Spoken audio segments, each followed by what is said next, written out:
Ramanda, Bunda, dimanapun Anda berada, inilah kurikulum baik saya, Pemalang, 12 Agustus 1967 lahir, kemudian alamat Banglarangan, Ampel Gading, Pemalang. Saat ini saya sebagai guru SLB Negeri 2 Pemalang. Kemudian jabatan Ketua Koordinator Wilayah HW Kardinal Pekalongan, Ketua Kuartir Daerah HW Kabupaten Pemalang, kemudian di bagian Diklat Provinsi Warwil Jawa Tengah, kemudian kami melatih di 2 pangkalan. Yang pertama adalah Ponpes Almanar Pemalang, dan yang kedua itu adalah di SMA Muhammadiyah 2 Pemalang. Ada sedikit riwayat pelatihan. Yang pertama dulu sebelum ada dibangkitkannya kembali gerakan kepanduan di Buaton, kami mengikuti kurs mahir dasar pramuka, kemudian kurs mahir lanjut, kemudian penyetaraan JM2 setara dengan KML, kemudian ada Jeri 1 Kaliurang, dan yang terakhir Jeri 2 di Denpasar. Kita lanjut saja materi ke-15. Ukur diri. Bagaimana adik-adik kita bisa mengukur diri, ini yang biasa menjadi patokan untuk di semua baik dipakai oleh lembaga kesehatan maupun dinas-dinas yang lain. Ini menjadi patokan. Yang tidak bisa menjadi patokan adalah bagaimana mengukur lengan kita, bagaimana mengukur tinggi kita, bagaimana mengukur dari telapak kaki sampai lutut kita. Maka adik-adik semua, terutama pengenal purwa, ini harus bisa mengukur diri sendiri. Sehingga nanti pada suatu masanya adik-adik bisa mengukur antara tiang listrik yang satu dengan tiang listrik yang lainnya. Ini karena kebiasaan. Kemudian adik-adik, ukuran diri ini hanya sebatas pada tubuh badan kita. Tetapi sesungguhnya ini adalah sebuah tahapan-tahapan tertentu agar kita mengetahui jarak antara yang satu dengan yang lainnya karena dressur atau kebiasaan.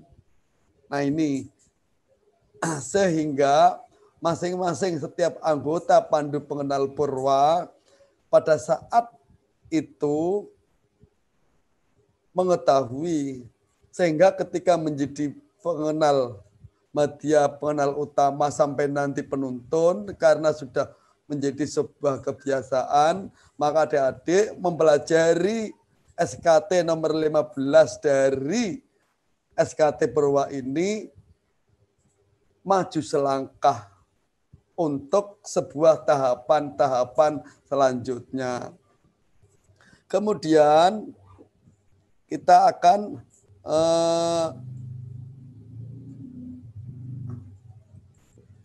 nah ini, sekarang kita ke nomor 16. Di buku SKT Purwa dikatakan di sana dapat mengibarkan atau menaikkan dan menurunkan bendera merah putih. Artinya apa, adik-adik? Dari pengenal Purwa ini kita sudah dibina untuk mencintai negara kesatuan Republik Indonesia melalui jalan salah satu lambang negara, yakni bendera merah putih. Sehingga adik-adik ini akan terdidik menjadi manusia-manusia disiplin, kader-kader bangsa, kader umat, kader agama yang siap untuk menjadi benteng terdepan dalam membela negara kesatuan Republik Indonesia dengan kita belajar menaikkan, belajar menurunkan bendera. Tentunya nanti di Qobilah, di pangkalan Qobilah kalian masing-masing, adik-adik akan dipandu oleh pelatihnya. Bagaimana cara menaikkan dan menurunkan bendera merah putih yang baik. Sehingga kelak ketika adik-adik ini sudah dipandu penghela, sekali lagi kelak dipandu penghela, adik-adik mungkin akan ada yang terpilih menjadi pasukan pengibar bendera pasukan pengibar bendera pada saat upacara Hari Kemerdekaan Republik Indonesia. Ini salah satu fungsinya dalam rangka untuk mencintai negara kesatuan Republik Indonesia. Nah, ini salah satu bendera yang sudah dikibarkan yang berjejeran dengan bendera pandu Hizbul Wathan. Nah, ini gambar di salah satu upacara latihan di pangkalan Qobilah. Ini berarti ketika kita akan melakukan pembukaan perkemahan, minim harus ada pengibaran bendera. Ini fungsinya yang tadi Ramanda sampaikan ketika saya munculkan tadi. Kemudian kita akan mempelajari nomor 17, mengetahui 10 macam tali temali. 10 macam tali temali. Tapi di sini gambarnya banyak.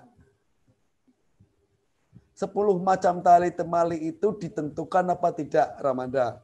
Tentunya yang mudah-mudah. Ada simbol pangkal, simbol hidup, simbol anyam, simbol jangkar. Nah, ini yang harus dikuasai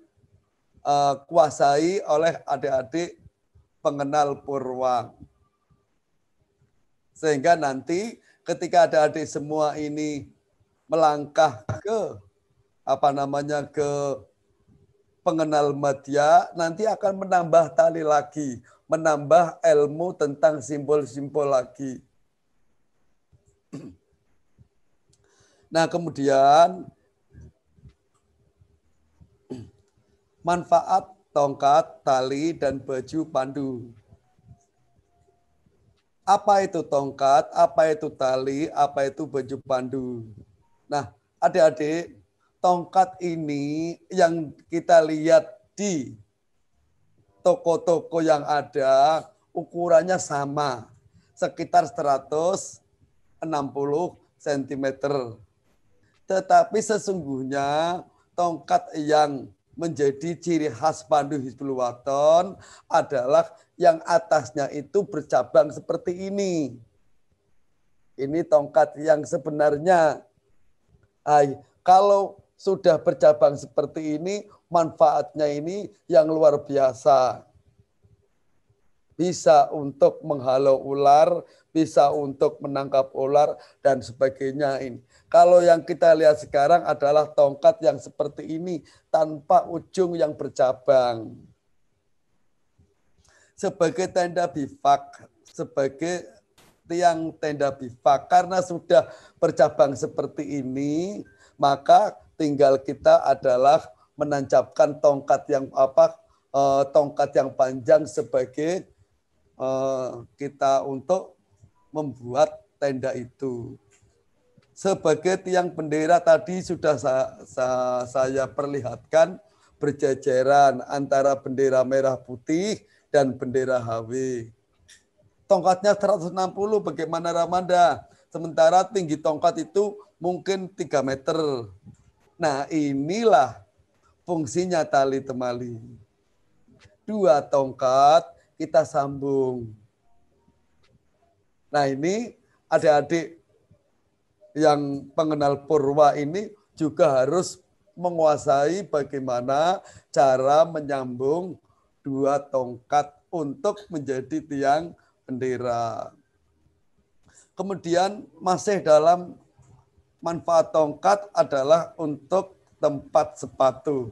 Adik-adik ketika mengikuti perkemahan ini masuk ke dalam tenda, tentunya sepatunya dilepas. Nah, kalau sepatunya di depan tenda ini kelihatan tidak baik, maka harus kita buat tempat sepatu dengan dengan tongkat di pinggir kiri atau pinggir kanan pagar yang kita punya itu, sehingga akan teratur menjadi tertib. Kemudian masih dalam manfaat tongkat, tadi sudah saya sampaikan, tongkat yang benar adalah tongkat yang ujungnya bercabang seperti ini. Nah, inilah manfaatnya alat penghalau ular. Kemudian untuk menyeberang sungai kecil, karena tongkatnya 3 bisa, tetapi nanti di bawahnya lagi itu adalah untuk membuat jembatan. Untuk membuat jembatan. Kemudian ada lagi adalah untuk mengukur dalamnya sungai. Adik-adik, ketika kalian mengikuti perjalanan hiking, tentunya yang menjadi pengalaman istimewa adalah ketika kalian menyeberangi sungai. Para pelatih tentunya tidak akan begitu saja untuk melakukan penyeberangan itu. Para pelatih itu sudah mengukur berapa dalamnya sungai dan bagaimana arus derasnya sungai itu. Nah, ini bisa dengan menggunakan tongkat yang kita punya. Ada caranya tersendiri kita mengukur derasnya sungai dan mengukur dalamnya sungai. Kemudian bisa untuk kursi darurat. Bisa juga untuk memadamkan api dan lain sebagainya. Dan yang terpenting adalah setiap pandu purwa harus bisa, satu tadi sudah saya sampaikan, harus bisa menyambung tongkat ditambah membuat drag bar. Tongkat ini bisa kita buat untuk drag bar mengangkut pasien. Selanjutnya, mari kita lihat. Ini tentang tali. Ada simpul mati, simpul hidup, sampai ke bawah adalah simpul 8. Dan itu ada manfaatnya di sana. Bagaimana menyambung 2 tali besar? Karena talinya besar-besar, maka harus kita sambung.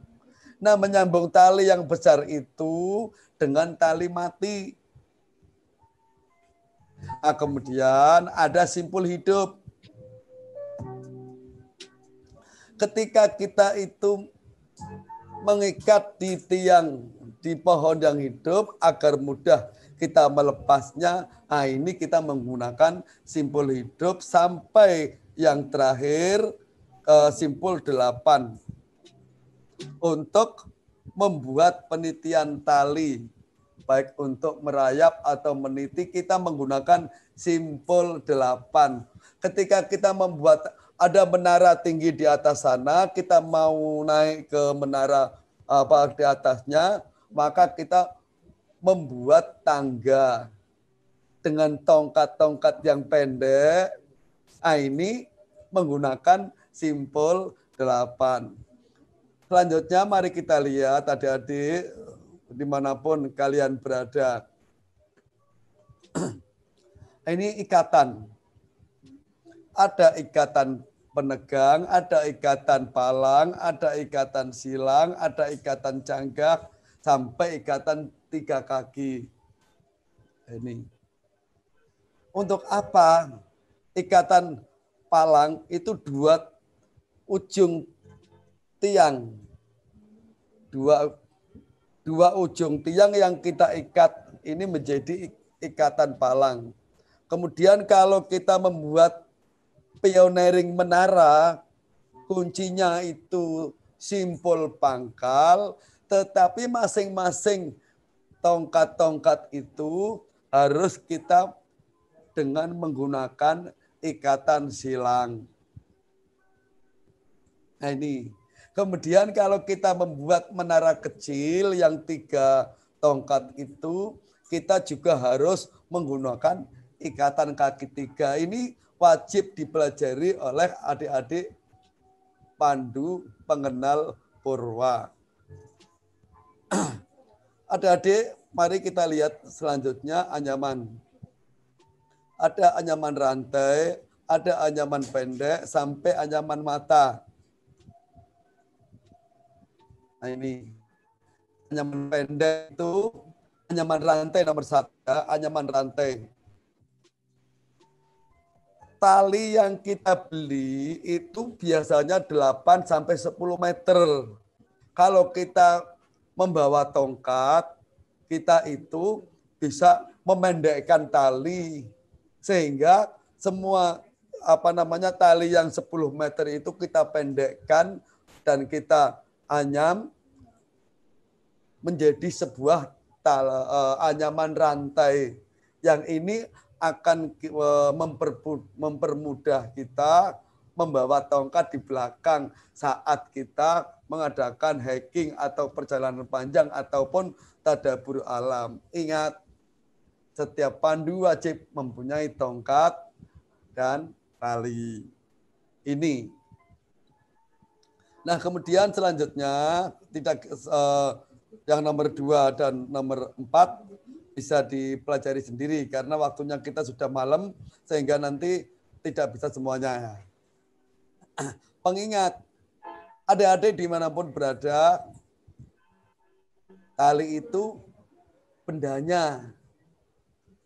Simpul itu pertemuan tali sama tali. Ini ketemu namanya simpul. Tapi kalau tali dengan tiang, ini namanya adalah ikatan. Oke, kita langsung. Tongkat sudah, tali sudah. Kita bagaimana baju pandu yang kita pakai itu? Apakah ada manfaatnya? Manfaat yang paling utama adalah sebagai alat untuk menutup aurat. Ini. Yang kedua, ini sebagai pelindung badan. Mau tidak mau, kalau kita menggunakan baju, saat minim ada lebah yang mengejar kita karena kita menggunakan baju, maka keselamatan ini minim akan bisa bersama kita. Tentunya kalau kita menggunakan baju pandu, kita tentunya juga menggunakan atribut lainnya, baik topi, topi rimba maupun topi lapangan. Nah, ini bisa menambah manfaat yang lain. Kemudian ada lagi, pada saat kita mengadakan hiking atau tadabur alam, kita tidak bisa mungkin membuat drag bar. Baju pandu ini sangat-sangat sekali diperlukan karena hanya 2 tongkat dan tali tidak ada. Maka baju itu bisa kita pakai pengganti drag bar. Inilah manfaat baju pandu. Selanjutnya adik-adik nomor 19, mengerti dan dapat mengerjakan semboyan tangan dan peluit. Adik-adik atfal itu ketika ini kita feedback kembali dulu ke adik-adik atfal. Sangat suka sekali dipanggil Aulati. Maka mereka akan lari, ya Ramanda. Kalau yang memanggil adalah Ramanda, ya Bunda. Kalau yang memanggil, mereka akan suka dan berlari. Nah, kita di Pandu Pengenal Purwa sudah tidak akan mendengar itu. Kalian semua harus melihat apa yang dilakukan oleh para pelatih. Mungkin ada yang dengan seperti ini, mungkin ada yang dengan seperti ini. Ketika Ramanda atau Bunda tangannya seperti ini, maka adik-adik pelatih langsung berlari membuat lingkaran besar atau lingkaran kecil tanpa ada peluit. Karena itu sudah semboyan tangan. Beda lagi nanti dengan peluit. Ini angkara. Ini beda lagi. Ini beda lagi. Ini beda lagi. Ini beda lagi. Ini beda lagi. Nah ini. Semboyan-semboyan itu tanpa ada peluit. Nah, ada dengan menjadi barisan anak panah, roda, dan selat. Mari kita lihat bagaimana gambaran-gambaran dari semboyan itu. Kalau ini dengan peluit, tidak ada suara dari pelatih. Ramanda, apa bisa? Adik-adik, kebiasaan atau dressur itu menjadi penting. Maka adik-adik semua maupun Ramanda Bunda dimanapun berada, ketika mengumpulkan biasakanlah dengan peluit pendek berkali-kali sepanjang mereka sampai berkumpul semua baru berhenti. Ketika bubar, peluit panjang bertalu-talu dan sampai ke bawah di peluit panjang 2 kali. Ini istirahat. Apakah bisa Ramanda? Bisa. Yang penting adalah kebiasaan. Nah, selanjutnya mari kita lihat ini. Yang nomor 20. Mengerti dan dapat membaca menunjukkan arah mata angin dengan kompas tanpa kompas. Adik-adik dimanapun berada, kalian tentu sudah mengerti di sana utara, di sana barat, timur, selatan. Kalau melihat peta, di atas mesti utara. Di atas mesti utara. Nah, kalau ada kompas, kita bisa melihat arah mata angin dengan kompas. Bagaimana kalau kita tidak punya kompas?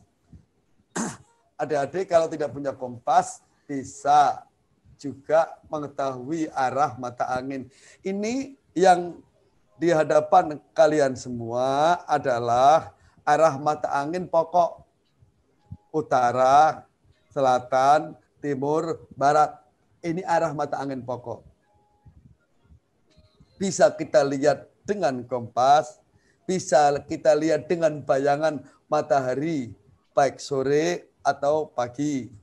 Bisa kita lihat dengan terbitnya matahari atau terbenamnya matahari. Bisa kita lihat menggunakan kompas buatan. Pakai jarum dengan gabus, kemudian letakkan di air. Maka pasti akan menunjukkan utara dan selatan. Bisa juga kita menggunakan bintang-bintang di angkasa sana. Ini arah mata angin pokok. Sekarang kita akan melihat arah mata angin tengah.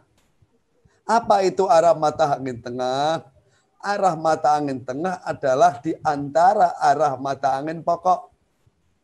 Ada barat laut, ada timur laut, ada tenggara, dan lainnya. Ini namanya arah mata angin tengah. Bisakah kita mengerti untuk mengetahui arah mata angin tengah itu? Bisa. Asalkan kita sudah mengetahui arah mata angin pokok. Sekarang kita lanjut. Nah ini. Arah mata angin tambahan. Utara, barat, timur, selatan. Itu arah mata angin pokok. kemudian timur laut, barat daya, arah mata angin tengah. Antara arah mata angin utara dan arah mata angin timur terdapat timur laut. Antara utara dan timur laut itu ada utara timur laut. Apakah kita bisa? Bisa. Adik-adik bisa membuat ini menggunakan CD bekas. CD bekas. Di gambar nanti adik-adik akan tambah paham. Selanjutnya mari kita untuk yang lainnya. Ini. Tadi sudah kami sampaikan, kalau kita punya kompas, bisa kita letakkan kompas itu di tempat yang datar atau di telapak tangan kita. Kemudian taruh kompas. Ingat, harus datar dan tidak boleh goyang. Kalau goyang, hasilnya bisa berubah. Jadi tadi sudah, ini hanya keterangannya saja. Nah, kemudian kita lanjut. Menentukan arah mata angin tanpa kompas. Tadi sudah saya sampaikan, ada tongkat. Ketika jam 11 siang, kita di suatu daerah itu tidak mengetahui arah mata angin. Karena kita dalam bahasa Jawanya itu keder. Ada tongkat atau cabang ranting atau apa saja bisa kita. Nah, nanti ada bayangan, itulah bayangan yang bisa kita menjadi patokan arah. Atau juga batu. Karena batu juga bisa ada bayangannya. Malam hari tidak bisa dengan tongkat, tidak bisa dengan batu. Maka pada malam hari kita menggunakan rasi bintang. Biasanya di angkasa sana ada bintang yang seperti layang-layang. Kalau kita tarik benang, ada 4 bintang yang kita tarik dengan benang membuat menjadi sebuah layang-layang. Nah, kepalanya itu utara, sedangkan ekornya selatan. Ini kalau kita dengan rasi bintang. Sekarang kita 21. Mengerti tanda jejak alam dan buatan. Adik-adik pengenal purwa dimanapun kalian berada, dari ujung timur Indonesia sampai ujung barat Indonesia. Yang pertama adalah tanda-tanda di atas tanah. Biasanya para pelatih itu ketika membuat satu acara, entah itu tadabbur alam dan sebagainya, tentunya ada yang menjadi paling gampang, yaitu dengan menggunakan cat. Sekali lagi, dengan menggunakan cat arah panah. Ini yang biasa digunakan, baik oleh pengenal, oleh penghela, bahkan oleh pandu dewasa. Ini tanda arah panah itu sudah biasa digunakan. Nah, terlihat di sana ada goresan, ada batu, ada ranting, ada rumput. Adik-adik, kenapa? Kadang-kala itu cat itu dihapus oleh warga masyarakat yang memang tangannya itu jahil. Goresan di batu pun kadang-kala juga ditambah-tambahin sehingga peserta tadabbur alam atau hiking ini kebingungan. Apalagi ranting, apalagi rumput. Makanya para pelatih harus membuat satu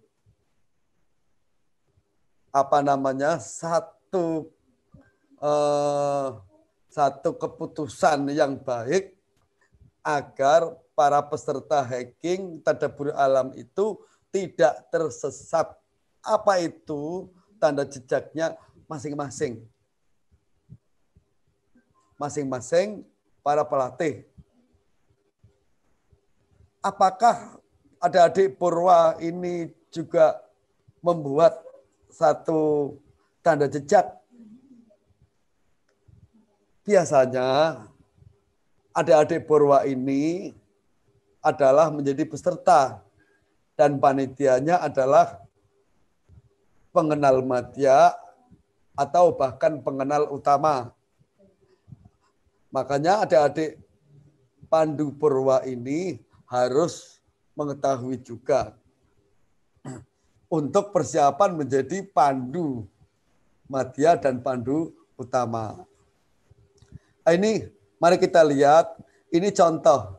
Ini tanda-tanda jejak dengan rumput, ini tanda-tanda jejak dengan ranting, ini tanda jejak dengan batu, ini dengan goresan atau dengan cat yang tadi sudah saya sampaikan. Nah, ini masing-masing tanda jejak ini dipakai sebaik mungkin dan tidak membuat para peserta itu kebingungan.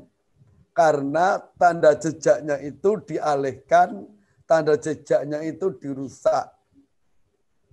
Bagaimana caranya agar tanda jejaknya tidak dirusak? Maka ini para pelatih yang mestinya harus tahu.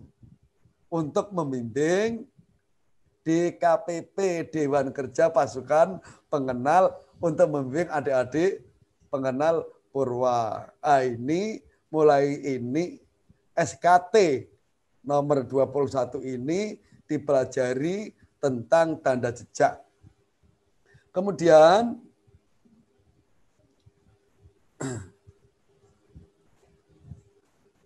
tanda alam. Tanda alam ini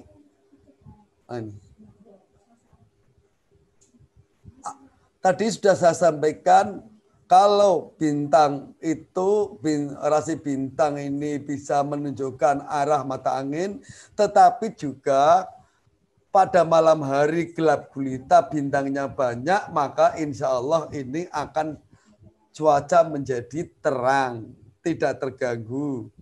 Kalau ada laba-laba yang membuat rumah, ini juga cuacanya baik. Kalau ada kabut tipis yang membumbung tinggi ke udara, ini tandanya baik. Dan seterusnya, dan seterusnya. Ini tanda alam. Ada lagi tanda alam? Ada. Apabila kita sedang kegiatan di hutan, kemudian banyak hewan-hewan yang keluar dari hutan, itu tanda. Artinya apa? Ada sesuatu bahaya di atas sana. Ini tanda alam. Kita sambung. Dapat menolong luka ringan dan kecil. Ini balut, membalut. Kita bisa ambil, tidak bisa semuanya, ya kita bisa untuk kalian semua adik-adik pengenal Purwa, kita bisa ambil 4 atau 5. Tidak usah ambil semuanya. Bagaimana saat-saat tertentu di rumah kita itu ada tukang batu atau orang lewat di rumah kita sedang ada perbaikan, ada orang lewat kemudian kena batu, kena paku. Tentunya ini membutuhkan pertolongan pertama. Adik pengenal Purwa bisa membantu lakukan. Tentunya harus dilatih terlebih dahulu oleh para pelatih di mana? Di pangkalan Qabilah kalian masing-masing. Nah ini baik di kepala kita, baik di pelipis, di tangan maupun di kaki. Para pelatih ini yang akan terus dan terus membimbing kalian masing-masing. Nah, kemudian mengerti peraturan lalu lintas secara sederhana. Lampu lalu lintas itu di mana-mana ya merah, kuning, hijau. Awas. Lampu lalu lintas itu di mana-mana itu merah, kuning, hijau. Kuning itu siap-siap, merah berhenti, hijau berjalan. Tetapi beda dengan rambu-rambu. Rambu-rambu itu ada yang berwarna kuning, ada yang berwarna merah, ada yang berwarna biru. Nah, rambu-rambu itu biru bukan hijau. Nah, mari kita lihat kuning itu apa? Peringatan. Ada gambar apa, kemudian gambarnya kuning, lingkarannya kuning, itu peringatan. Ada gambar apa, lingkarannya biru, maknanya apa. Ini yang harus bisa kalian semua itu sudah punya HP Android, maka bisa kalian cari gambar rambu-rambu lalu lintas. Mari kita lihat di nah ini yang kuning, ini yang merah, ini yang tadi sudah saya sampaikan. Ini parkir. Nah, tapi bagaimana kalau dilarang parkir? Walaupun biru, walaupun kuning, walaupun merah, kalau parkir itu ada gambar silangnya, maka ini dilarang. Tapi ini tempat parkir ini. Kalau biru ada huruf P tempat parkir. Kalau kuning ada garis merah itu dilarang parkir dan sebagainya. Ini rambu-rambu yang ada di sekitar kita. Apakah itu perlu? Ramanda perlu. Karena kalian semua adik-adik pengenal Purwa pasti akan menjadi tumbuh berkembang ke atas, bukan ke depan. Artinya apa? Adik-adik harus mempelajari itu semua dengan berkembangnya usia kalian masing-masing. Nah, yang terakhir ini adik-adik dapat mengikuti aba-aba baris berbaris. Kalau ini boleh pakai mulut kita secara langsung atau pakai mikrofon. Nah, yang ini adalah gerakan di tempat.